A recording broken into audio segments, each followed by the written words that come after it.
Story with Binaca.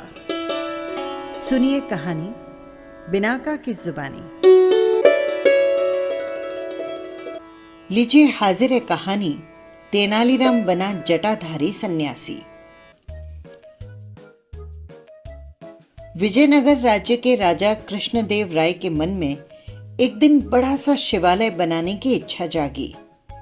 इस सोच के साथ उन्होंने अपने खास खास मंत्रियों को बुलाया और उन्हें शिवालय के लिए एक अच्छी सी जगह ढूंढने को कहा।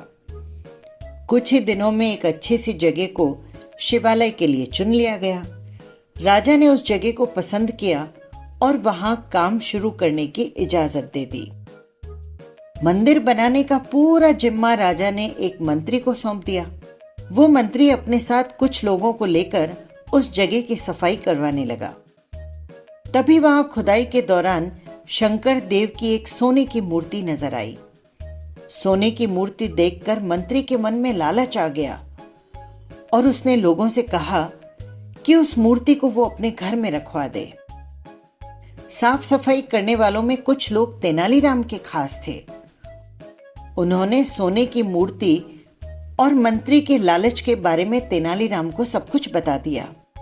सारी बातें पता चलने पर भी तेनालीराम ने कुछ नहीं किया, क्योंकि वो सही वक्त का इंतजार किया करते थे।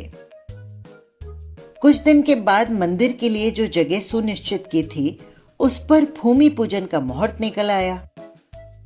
सब कुछ अच्छा हो जाने के बाद राजा दरबार में अपने मंत्रियों के साथ मंदिर के लिए मूर्ति बनवाने की बातचीत करने लगे। उन्होंने अपने सारे मंत्रियों से इस बारे में राय मांगी।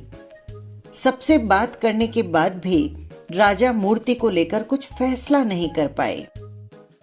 राजा ने अगले दिन फिर सारे मंत्रियों को दरबार में मूर्ति के बारे में चर्चा करने के लिए बुलाया।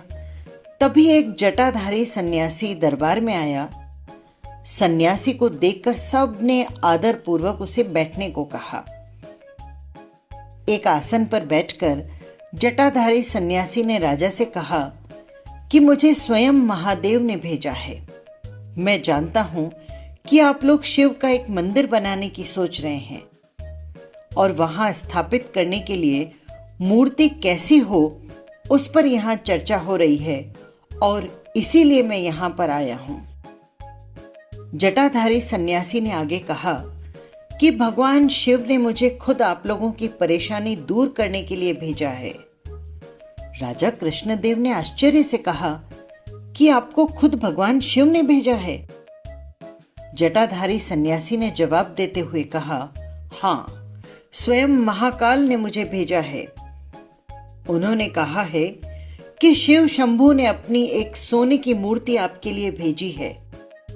जटाधारी सन्यासी ने अपनी उंगली एक मंत्री की तरफ दिखाते हुए कहा कि उस मूर्ति को भगवान ने इस मंत्री के घर में रखा है। इतना कहकर सन्यासी वहां से चले गए। सन्यासी की बात सुनकर मंत्री डर के मारे कांपने लगा। उसके मन में हुआ कि इस जटाधारी को आखिर मूर्ति के बारे में कैसे पता चला। अब उसे राजा के सामने ये बात स्वीकार करनी पड़ी कि खुदाई के दौरान उसे सोने की मूर्ति मिली थी। ये सब देखकर महाराज ने दरबार में नजर दौड़ाई और तेनालीराम को ढूंढा, लेकिन वो कहीं नजर नहीं आए। तभी कुछ देर बाद तेनालीराम दरबार में आए। उन्हें देखते ही सब जोर जोर से हंसने लगे। तभी एक व्यक्ति ने कहा कि अच्छा, तो ये थे वो जटाधारी सन्यासी। आपने अपनी जटाएं और कपड़े उतार दिए, लेकिन माला उतारना तो भूल ही गए। सबको हंसता देख महाराज भी मुस्कुराने लगे और तेनालीराम की तारीफ करते हुए मंदिर के काम करने की जिम्मेदारी उन्हीं के कंधों पर सौंप दी।